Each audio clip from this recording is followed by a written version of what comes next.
Estou com a tela só. Tá? Assim, quando vocês quiserem fazer alguma pergunta, algum comentário, abram a boca. Melhor, abrir a boca só não, falem mesmo. Tá? Porque eu posso, quando estiver na apresentação, eu só vou estar vendo a tela da apresentação. Eu não vou saber. Normalmente eu apresento com duas telas, mas hoje está meio enroscado. Bem, de qualquer modo, com relação à sabatina, dúvidas, questões, questionamentos?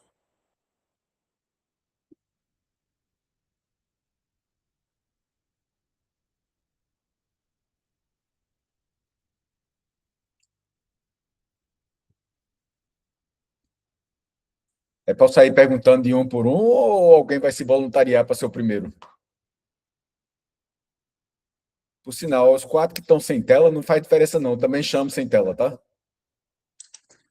É que eu não sei se é a mesma questão dos meus colegas, é que eu não fiquei com dúvida nessa sabatina. Não teve. Tava muito claro as coisas, entendeu? Até as coisas que eu errei ficou claro para mim. Certo.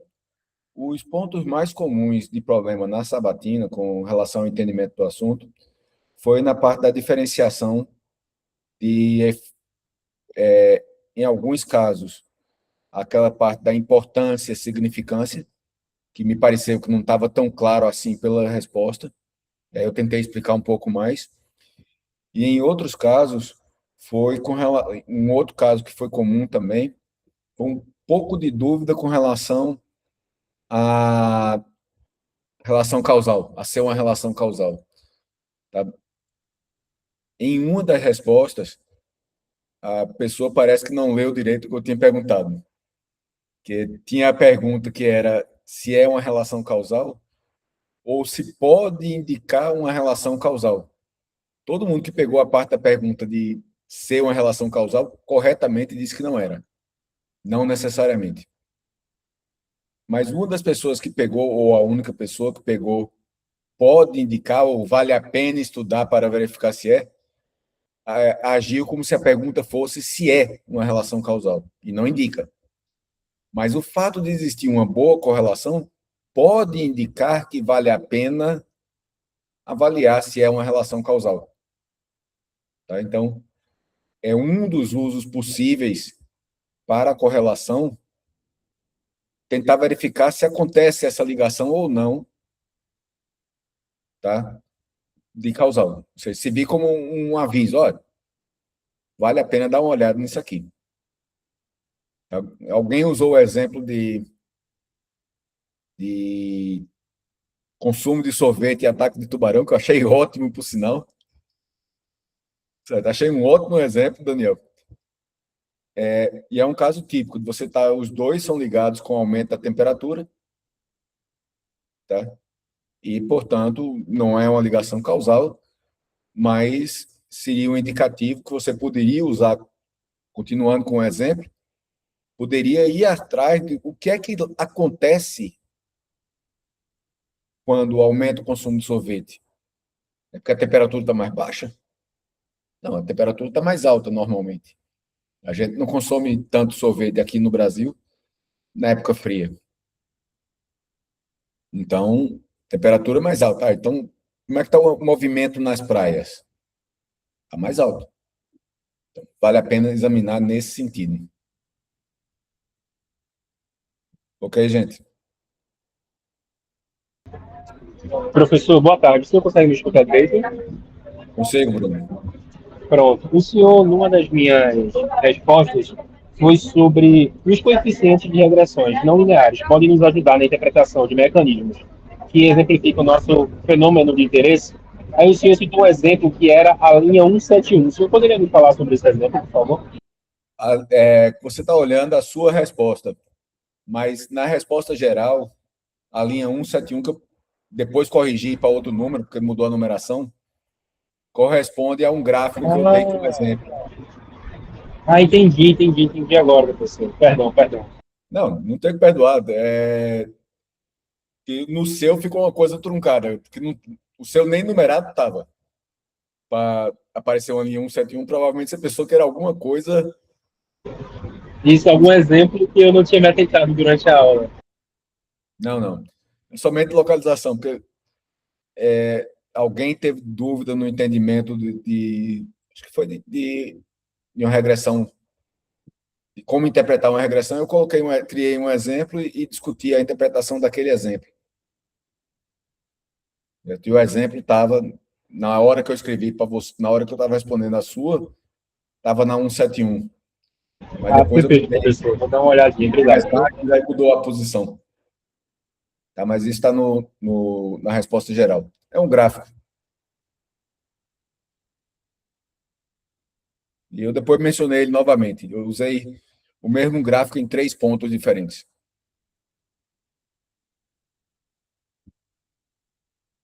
Dúvidas? Questões? Como todo mundo se saiu, de um modo geral, muito bem na sabatina, está na hora de eu acochar um pouquinho mais as sabatinas. Não, professor, que é isso? Certo? Que é a forma de aprender. Quanto mais a gente acocha você, melhor você aprende.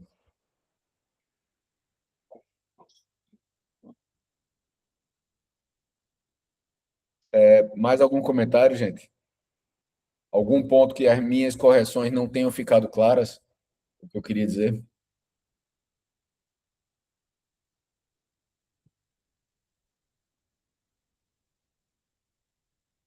Por mim, tudo certo. Gabis? Tudo certo, professor. Certo. Então, nesse caso, não vou nem separar a gravação, que eu pensei que a gente fosse passar mais tempo, eu queria separar para facilitar, mas como foi rapidinho, todo mundo está doido para se ver livre de mim logo. Então, vamos passar para o exemplo. Lembrando que a partir de agora, quando eu colocar o exemplo na tela, eu vou perder vocês de vista. Tá? Então, não vai adiantar levantar a mão ou coisa desse tipo que eu não vou ver. Usem a voz mesmo, tá? Eu atrasei porque eu estava procurando exemplos que Gabriela mencionou que a coisa tinha ficado meio abstrata para ela. E como isso é um risco real naquele sistema que eu fiz, eu... Diga, Daniel. Eu já ia perguntar para o senhor como é que o senhor consegue achar artigos com esses exemplos, porque é sempre uma luta para achar artigos que tenha exatamente o que a gente precisa, estatisticamente, no caso. Scopus. Eu fui no Scopus. Um artigo eu já tinha visto, achado outro dia desse, como um exemplo de um aluno de semestre anterior que me procurou com relação à análise. Certo? E esse aí eu já tinha na mão. Os outros, eu passei um tempinho hoje brincando com escopos até achar os artigos que diziam que tinham os pontos que eu queria mencionar como exemplos. Tá? Achei uma quantidade incrível de exemplos de terremoto por alguma razão, que não eram exemplos muito úteis para a gente. Ok, gente? Então, eu vou pegar a parte. Eu estou admitindo, pelas respostas e pela simplicidade, que não vale muito a pena a gente ficar discutindo ainda a regressão linear simples. Eu vou me concentrar na não linear, para mostrar os exemplos, que a gente ainda vai fazer a análise no SAIS. Eu vou mostrar para vocês a análise no SAIS e a interpretação da linear simples e das não lineares. Ô, Ok? professor, o senhor vai mostrar hoje como a gente faz no site também as não lineares, né? Como, Isso, como se faz, né? Tá. isso. Não tem como fazer, Diogo, as não lineares por escolha de menu no SAIS. Então, é programação. Melhor, tem como fazer por escolha de menu, mas não na versão que a gente tem acesso. Tá? Então, compartilhando a tela.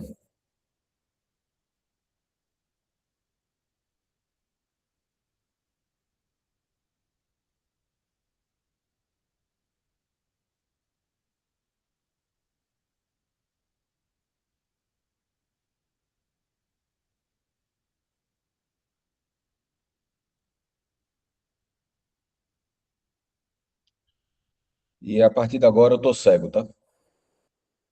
Ah, não, dá para ver aqui de banda. Ótimo. Bem, começando com a regressão não linear. Repetindo o que a gente já tinha visto, esses são processos interativos. A gente não tem como separar os coeficientes pela forma da equação. A gente separa na linear simples, que é aditivo. Na hora que é aditivo, a gente pode zerar um elemento e criar uma fórmula de cálculo para o outro ou os outros. Mas isso não é o caso da não linear. São bons descritores de fenômenos do mundo real, biológico, químico, físico. É mais complexo um pouco. Você tem mais parâmetros para avaliar e a forma de utilizar é um pouquinho mais difícil. Na maioria dos casos, é derivado de uma modelagem mecanicista, ou seja, o que é que a gente quer dizer com mecanicista? Uma modelagem do mecanismo de atuação. Não é somente uma análise descritiva do que aconteceu. Ela descreve o que aconteceu, sim, mas além de simplesmente descrever o que aconteceu, ela também indica características de como aconteceu. Ela não é mecanicista no sentido de explicar o mecanismo, certo? Diretamente, mas permite você identificar características do mecanismo que podem ajudar você a explicar biologicamente, quimicamente, fisicamente o mecanismo. Ok? E alguém comentou até que o Excel faz algumas das regressões não lineares, certo? Quando você pega um gráfico de pontos e manda ajustar a linha de tendência, certo? E aquilo ali está perfeitamente correto, o cálculo dele, não tem problema nenhum com relação ao cálculo, mas a lista de opções é pequena e não inclui algumas das nossas opções mais comuns.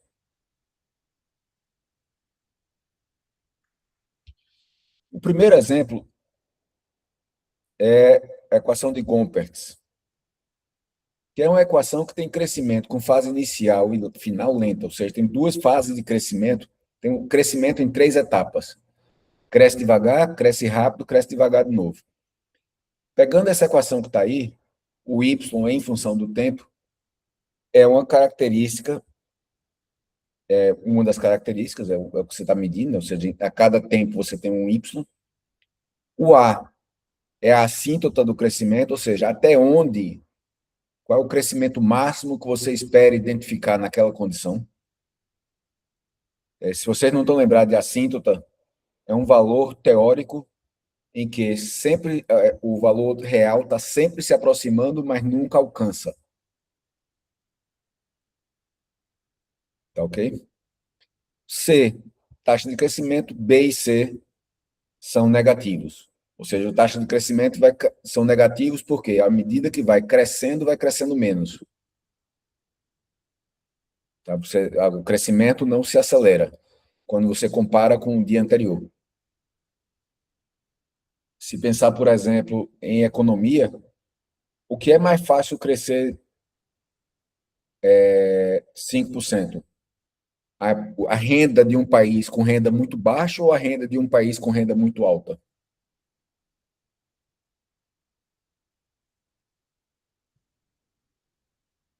Com renda muito alta.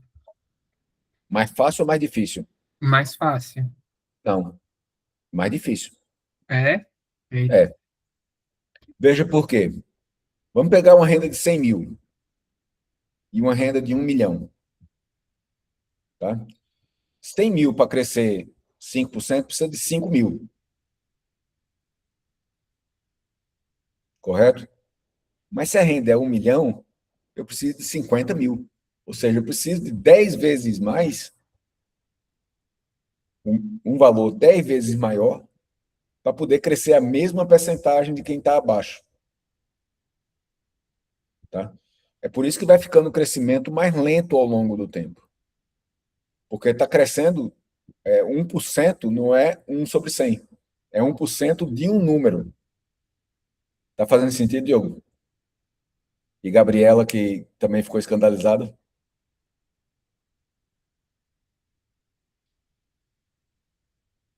Aqui eu tenho um exemplo que eu catei hoje para vocês, que é a evolução de CO2 a partir de leguminosas no solo. O, o uso do modelo, esse era um artigo basicamente de estatística. O interesse dele é uma técnica chamada estatística bayesiana, que você usa conhecimento a priori, conhecimento pré-existente, para fazer previsões. Então, o foco do artigo, vocês vão notar quando forem olhar, não tem nada a ver com solos, quase. O foco é na estatística. Mas eu usei os dados deles, acho que é deles, para usar a equação que ele criou. Tá? A equação de Gompertz, o modelo está aí. O C0, a assíntota, nesse caso, é o C potencialmente mineralizável, porque poderia ter C que não fosse mineralizável no prazo do experimento, vamos dizer, lignina. C que tiver na forma de lignina no experimento, nesse caso é medida em horas. Nesse experimento em particular, o experimento tem duração de horas. Então, com horas, você não vai decompor nada da lignina. Se eu tivesse lá 5% de lignina, a fração potencialmente decomponível seria 95%. Considerando que a lignina não seria decomposta de forma nenhuma nesse período do experimento. Está fazendo sentido para vocês?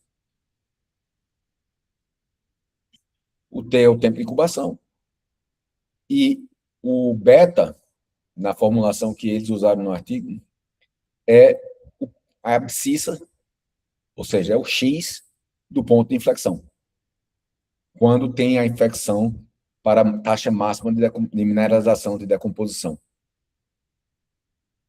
Onde tem a primeira curvatura. Está fazendo sentido? E o K é a taxa de liberação de CO2, eu abri um parênteses e não fechei. Tá? Então, eles pegaram vários ambientes como solo, como leguminosas diferentes. E o solo puro. E com base nas curvas de liberação de CO2, ao longo do tempo, 0 até 96 horas, viram como essa curva se ajustava para poder comparar as diferentes leguminosas com o solo. O uso está fazendo sentido para vocês?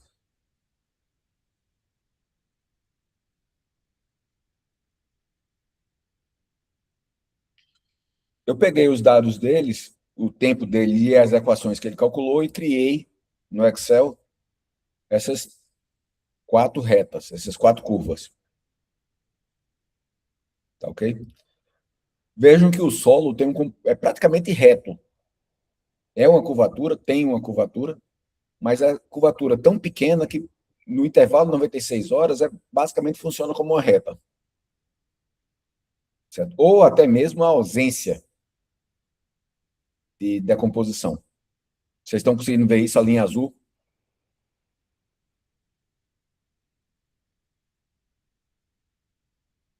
Cri, cri. Sim. Já as 3 linhas com leguminosa, Arachis pintoi, que está em laranja, Stylosanthus guianensis, que está em amarelo. Essas 2 linhas estão praticamente uma em cima da outra. Ou seja, esses 2 materiais, certo? Folha de Arachis e de Stylosanthus, têm uma taxa de decomposição até 96 horas basicamente idêntica.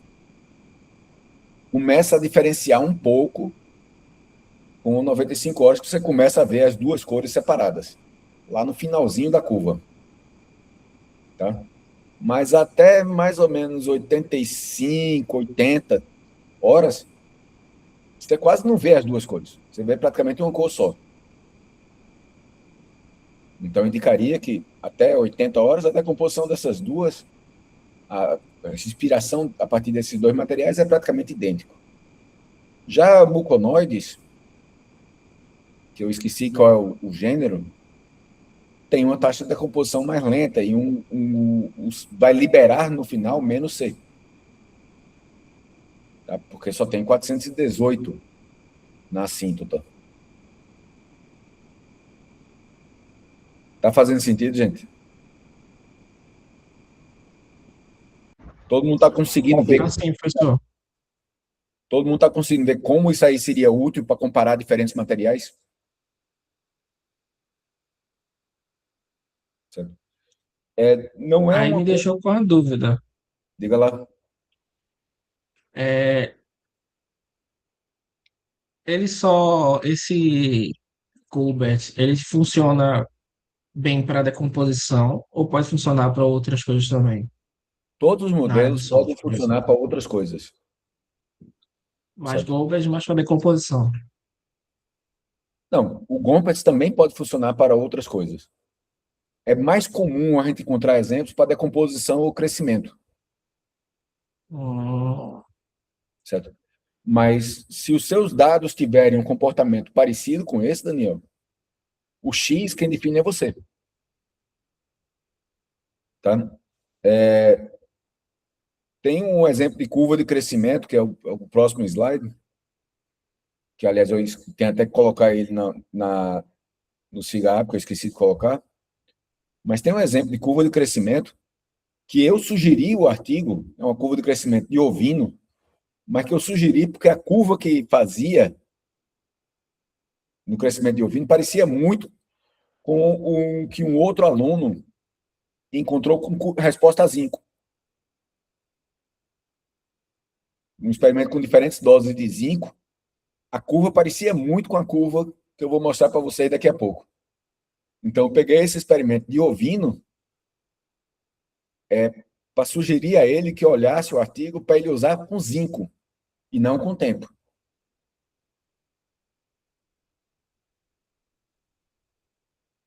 Tá ok? Se fosse, por exemplo, com zinco, e fosse esse modelo, não é esse modelo. Mas o que eu queria dizer? Qual seria a interpretação? Até uma dose tal, basicamente não responde ao zinco. Ou seja, você não está chegando em quantidades que levem a um aumento na disponibilidade que dê resposta. Depois você tem uma fase de zinco tanto a zinco tanto, em que a resposta vai aumentando, você vai fornecendo zinco, e eventualmente vai cair de novo quando começar a saturar, você vai começar a responder menos ao zinco. Tá? Então, o fato do modelo ser criado como um modelo de decomposição ou de liberação, nesse caso não é decomposição, porque está vendo o aumento, está vendo o CO2 cumulativo, então é decomposição, mas o que está vendo é o aumento no CO2 ao longo do tempo, no CO2 liberado ao longo do tempo, não quer dizer que só seja utilizável para isso. Está entendendo, Daniel?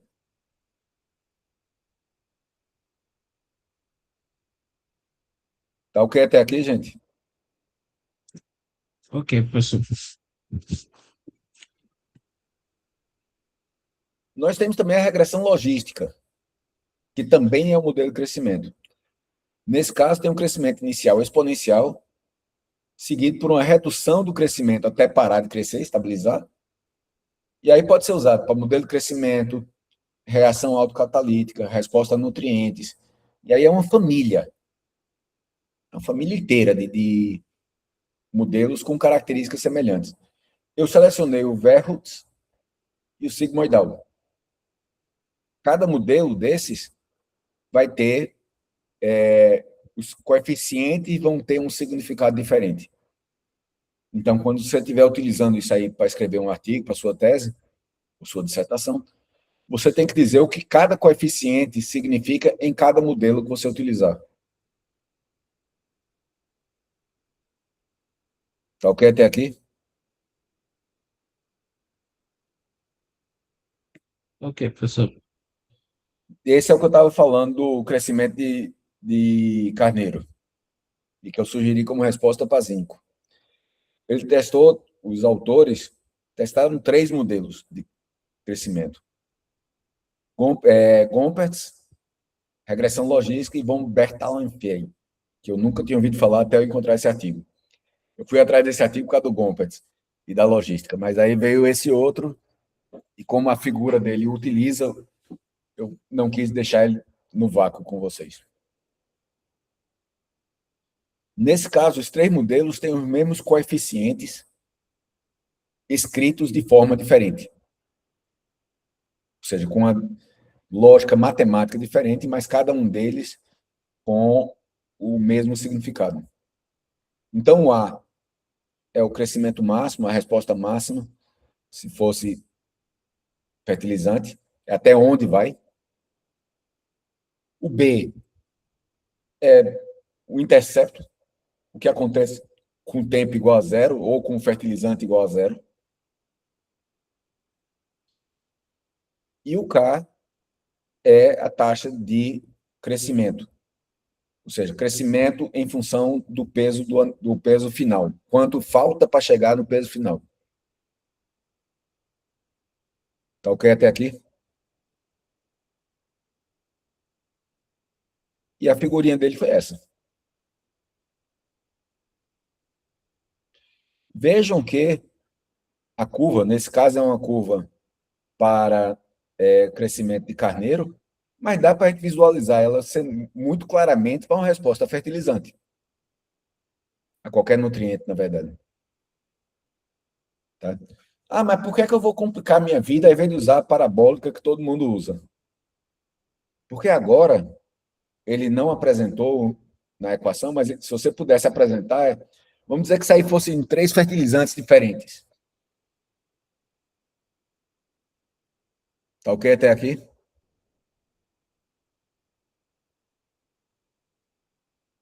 Fosse o mesmo modelo de equação com 3 fertilizantes. A gente conseguiria dizer, por exemplo, que a logística, o material que está sendo representado aqui pela logística, atingiria um crescimento menor do que os outros dois. Dá para ver isso? Sim. Então, você consegue usar... Ah, mas por que eu não vou comparar os dados reais? Porque dessa forma, como eu tenho a equação, eu posso calcular pontos intermediários. E poderia, por exemplo, calcular a partir de onde não tem resposta mais. Se pegar na logística, pela equação, pelo modelo da logística, os animais pararam de crescer aí na faixa de 180 dias, mais ou menos. Todo mundo está vendo isso?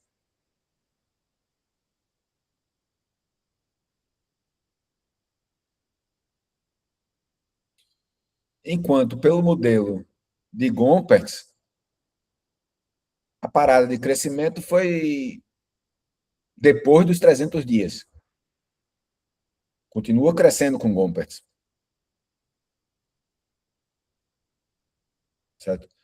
Admitindo que isso fossem diferentes materiais, com o mesmo modelo de equação, ou diferentes materiais, cada um com o seu modelo, dá para a gente estimar pontos intermediários e, por exemplo, se fossem fertilizantes, com o modelo logístico, haveria algum sentido em adubar mais do que 150, 180? Não. Então, a gente tem como calcular qual é o ponto de máximo, até onde a gente deve ir com a adubação. Se fosse olhando os dados puros, se eu tivesse 150 e 200, eu não poderia dizer entre 150 e 200, olhando os dados reais, não estimados, eu não teria como dizer entre 150 e 200 qual o valor que atingiu, onde eu deveria parar. A vantagem da regressão é essa. Tá claro?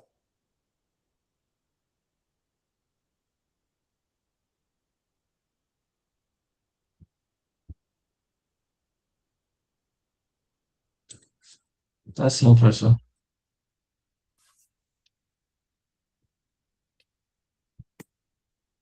Olhando a queda exponencial, esse é o que vocês vão encontrar com mais facilidade. Tá? E aqui uma ressalva. Se você pegar a queda exponencial, quando você vê trabalhos de matéria orgânica mais para o lado do pessoal de manejo do que para o pessoal de biologia do solo, Se fala muito em dois conceitos, K, de taxa de decomposição, e T, de meia-vida. Esses dois conceitos estão perfeitamente corretos, nada de errado com relação a eles. Mas são válidos para equações específicas. Tá?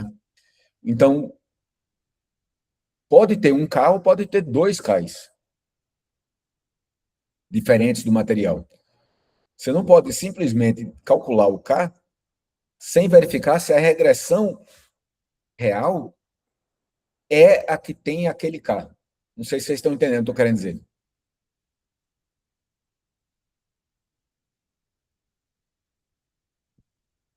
O K é a taxa de decomposição.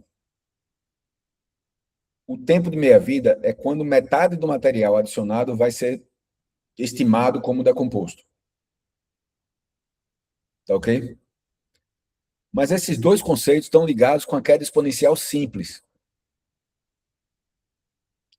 Se a sua regressão para a queda exponencial simples não for boa, ou seja, a queda exponencial simples não descreve bem o comportamento,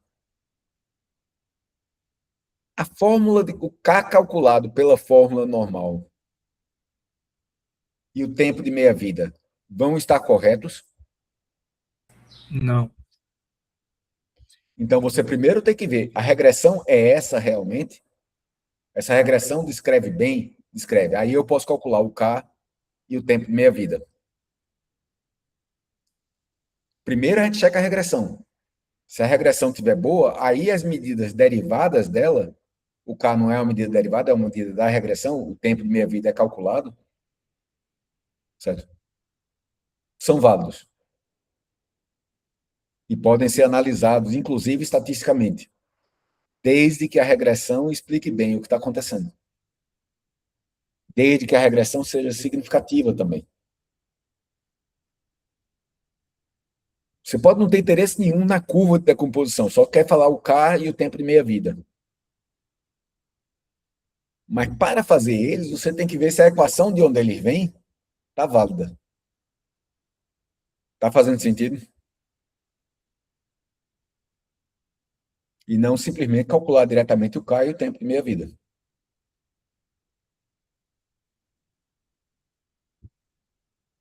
Tranquilo, gente?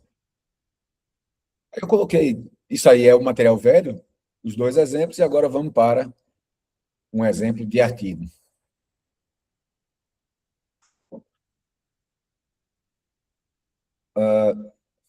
Eu esqueci de anotar qual é o último modelo aí, mas é da composição assintótica.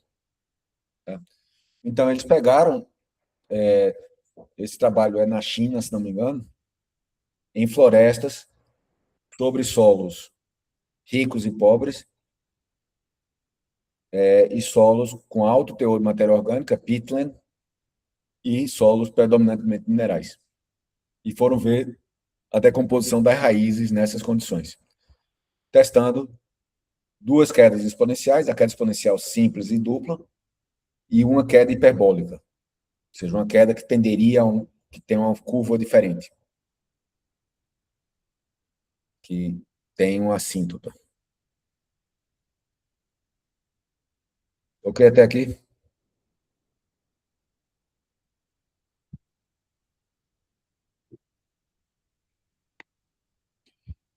Isso esses aqui realmente gostam de gráficos e o gráfico não fica tão fácil de entender o esquema deles. Eu peguei um pedaço só do gráfico deles. Mas nessa mesma figura tinha mais 9 gráficos, eu acho. Ele não estava com pena do leitor, não.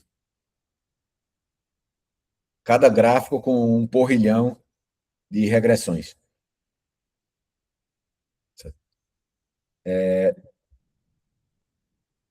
Se pegar esse MTP, ele é. Deixa eu ver se eu consigo ver aqui.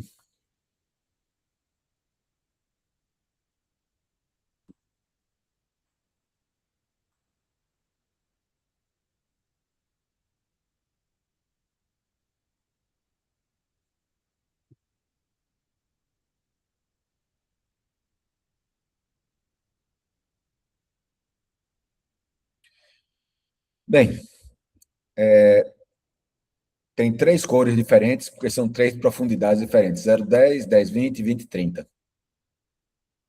Em cada profundidade tem 3 equações diferentes. Tem a linha sólida, a exponencial dupla. A linha tracejada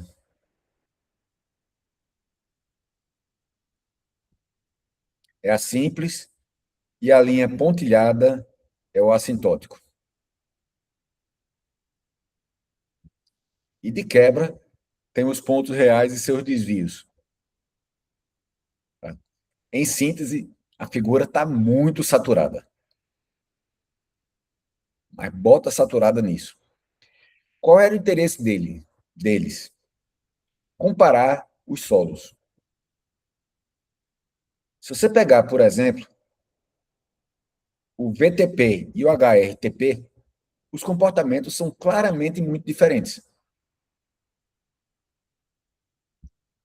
Concordam? E se olhar também entre os solos, o melhor modelo diferencia de solo para solo.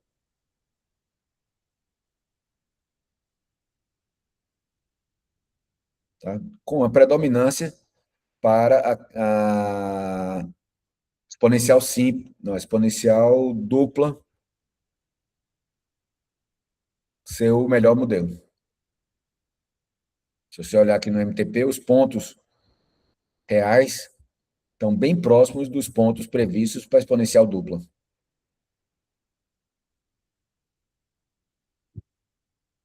Certo? E no HRTP é a mesma coisa.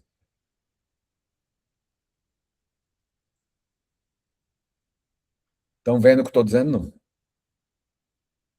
Sim, é a linha sólida, não é professor. isso? A linha Ela sólida. passa exatamente nos pontos. Exatamente. Mas se olhar a linha sólida, se olhar os... a linha sólida é a que está escrevendo melhor. O que eu teria feito aqui, eu tirava as outras. Certo? Não incluiria na apresentação os modelos que não estão permitindo entender muita coisa, só está dificultando a leitura. Aqui não é um ponto de estatística, de técnicas experimentais, mas é um ponto de comunicação científica. Tá? É função do autor, dos autores, fazer com que o gráfico seja compreensível. Então, a gente não coloca tudo o que a gente faz no gráfico. A gente coloca as informações que vão permitir ao leitor entender os pontos principais do gráfico. Opa. Tá? Comunicação. Escrita científica, figura científica são uma comunicação entre o leitor e o autor. Se o leitor não entender, a culpa não é do leitor, é do autor. Uhum. Tranquilo, gente? Esses exemplos de artigos estão melhorando o entendimento do que a gente viu semana passada? Sim, inclusive eu consegui associar com aquela dúvida que eu tirei com o senhor ontem, né, que eu mostrei que não era uma regressão com os dados, né, que o senhor passou para a gente fazer na prática. Agora dá para perceber qual modelo usar. Ótimo. Certo? Sempre é bom, quando pega esse conjunto de dados, qualquer conjunto de dados desse tipo, fazer um gráfico de dispersão, que começa a dar uma ideia do que é que vale a pena avaliar. Certo? Qual é a cara geral do modelo. Ok?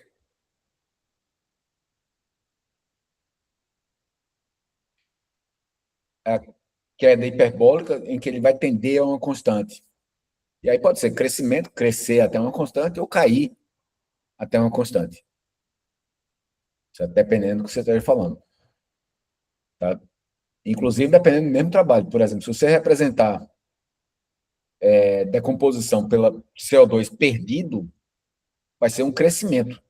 O CO2 vai perder mais ao longo do tempo e vai chegar até um CO2 máximo perdido.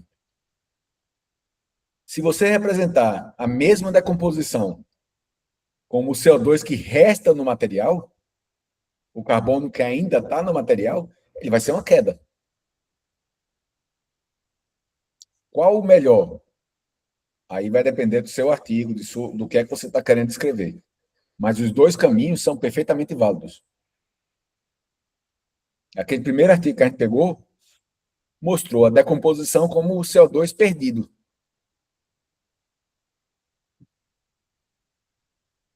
Era uma curva de decomposição, mas o que estava sendo apresentado não era o CO2 que faltava, que restava no material. O CO2 já tinha sido perdido, então ele vai crescendo ao longo do tempo. Enquanto o CO2 que resta no material vai caindo ao longo do tempo. Concordam?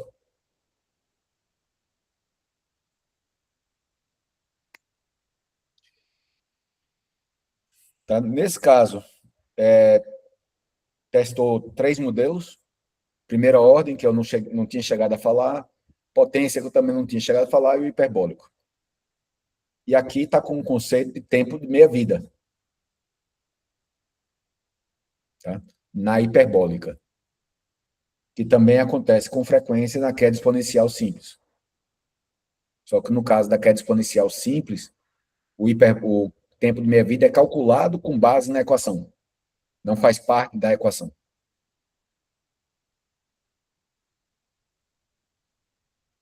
Tranquilo até aqui?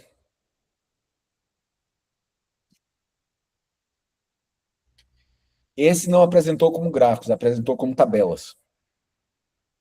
IC e BIC são 2 medidas de ligação, de força de ligação do modelo.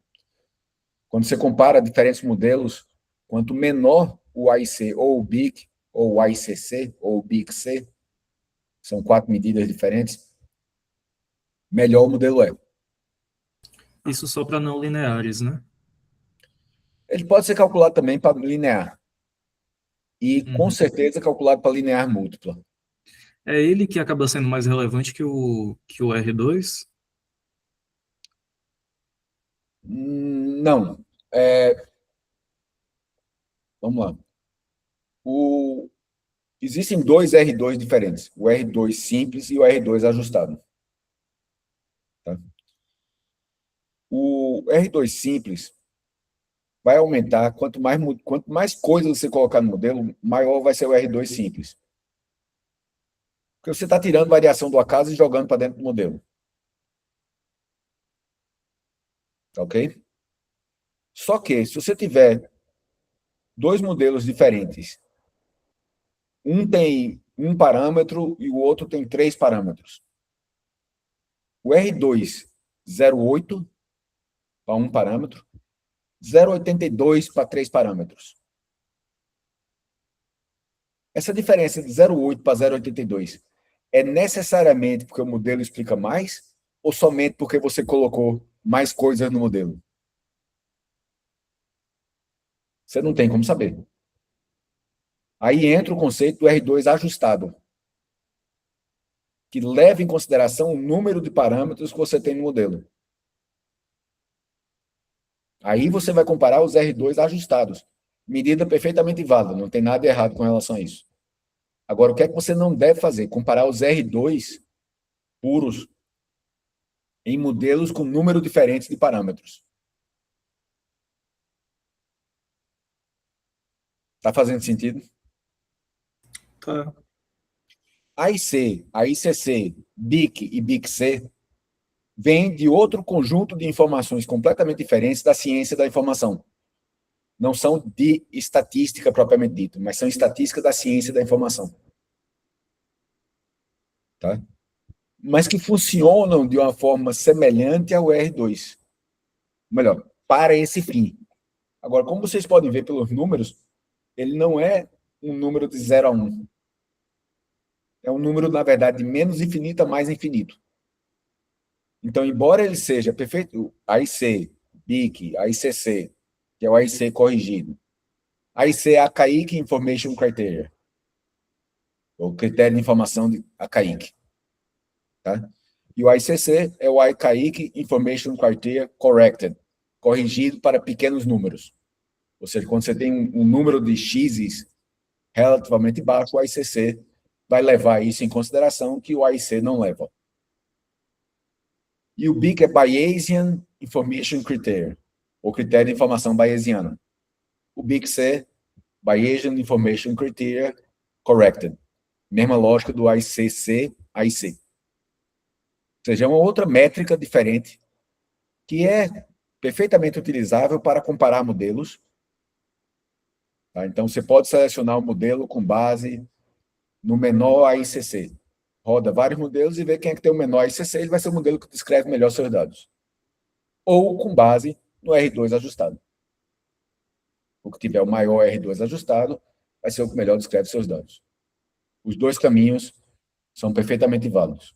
Mas em relação a não lineares, o R2 e o AIC, ou o BIC no caso, não tem nenhum que tenha assim, uma relevância maior para mostrar essa relevância Você dos seleciona resultados. qual é. Não tem um preferencial. Você seleciona. Sim. Certo? Agora, o que acontece? Não há um cálculo direto para o R ao quadrado dos não lineares. Porque não faz lógica para o tipo de coisa. O que é que se faz? Quando a gente faz o R ao quadrado do modelo não linear, o que é que se faz? O que é esse R ao quadrado, na verdade? Se fazem as previsões do modelo, tá ok? E aí faz uma regressão linear simples das previsões com os dados reais.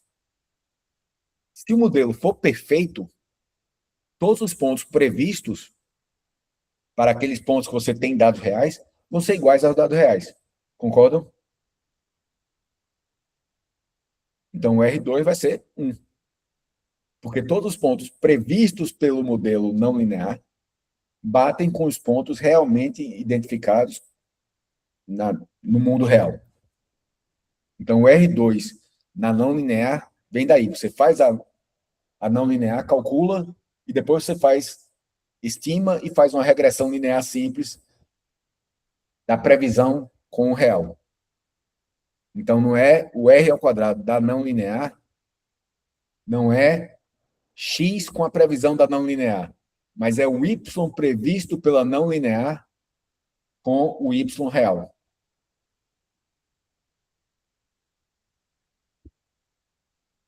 A interpretação é a mesma, apenas a forma de cálculo, de onde ele vem, é diferente, mas a lógica é a mesma. Tá ok até aqui, gente? Show, beleza. Tá, e vocês vão ver isso quando a gente for discutir daqui a pouco, como faz. Porque o código tem 2 etapas, não tem uma etapa só de código. Tá ok até aqui? E aí tem os modelos, certo? Para o modelo, se não me engano, o modelo final foi o Power, o modelo potência, o segundo modelo daquela lista. E aí tem os parâmetros do modelo. Certo? O interesse era comparar entre essas áreas de climáticas.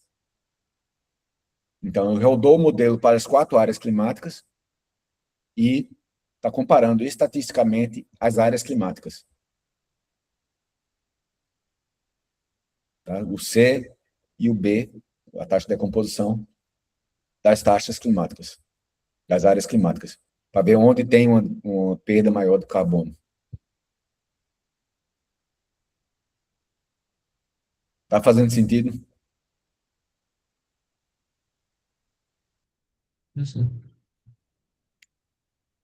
E aí tem isso aí eu não vou mostrar não, porque você já tem. Certo? Mas é o trabalho. Ok? Dúvidas? Dúvidas? Professor, quando a gente for, por exemplo, tem um dado de decomposição, aí eu quero fazer uma queda exponencial. Eu preciso fazer as duas a simples e a dupla, né? Para ver ou só pela natureza dos meus dados eu já vou saber qual utilizar. Eu faria as duas ou três. Certo? Eu vou parar aqui a compartilhar a tela para poder ver vocês, porque a tela já parou.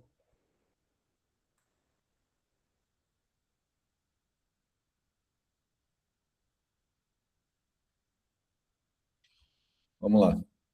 Eu faria todos os modelos que fazem sentido, Diogo, porque isso me diria, a escolha do modelo já traria informações. Qual é a diferença entre a queda exponencial simples e dupla? Na queda exponencial simples, a gente está assumindo, ou os dados estão nos dizendo, que só tem um material que tem uma taxa de decomposição média que explica bem tudo o que está acontecendo. Não é isso que ela está me dizendo? Na queda exponencial dupla, o que é que eu tenho? Dentro do mesmo material, eu tenho componentes que vão decompor rápido e componentes que vão decompor devagar.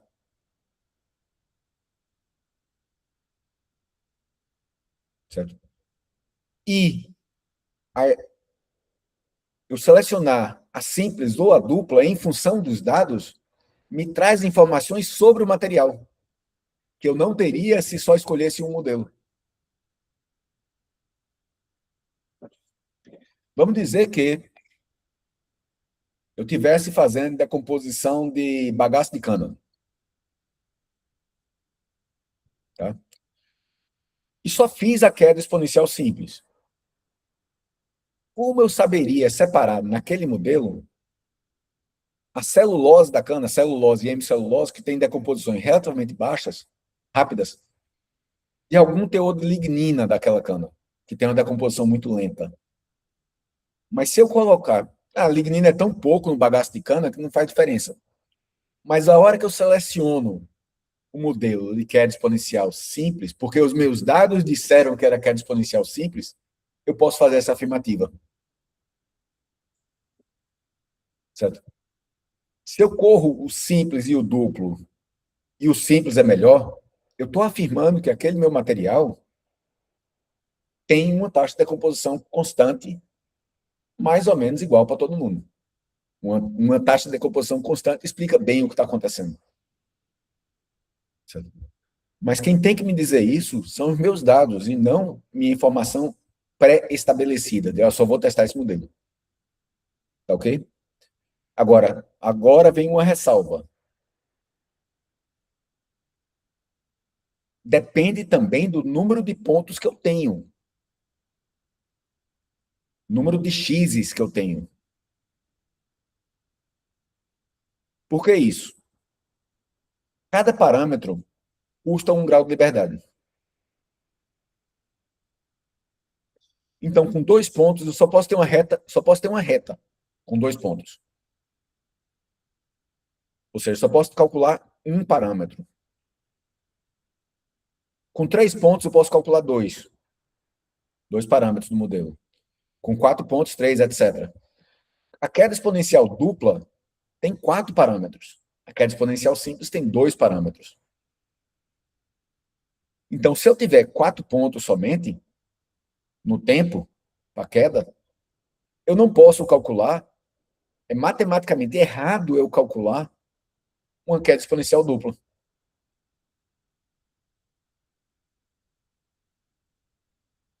Está fazendo sentido? Então, o número de pontos que eu tenho, o número de x's que eu tenho, vai definir também quais são os modelos que eu posso testar.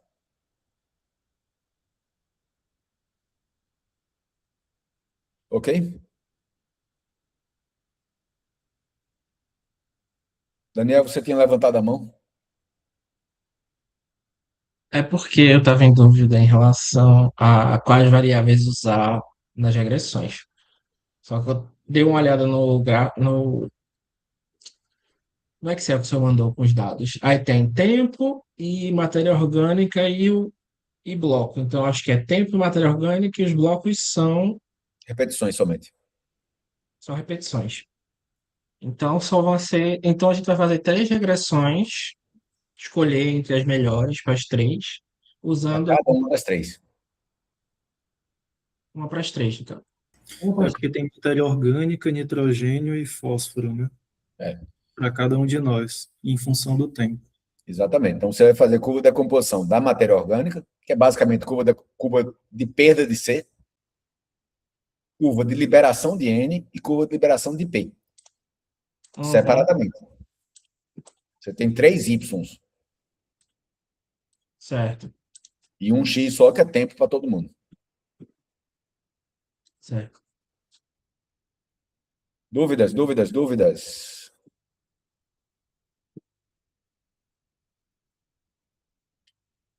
Ninguém tem dúvida nenhuma? Então, eu vou parar a gravação e a gente dá 10 minutinhos.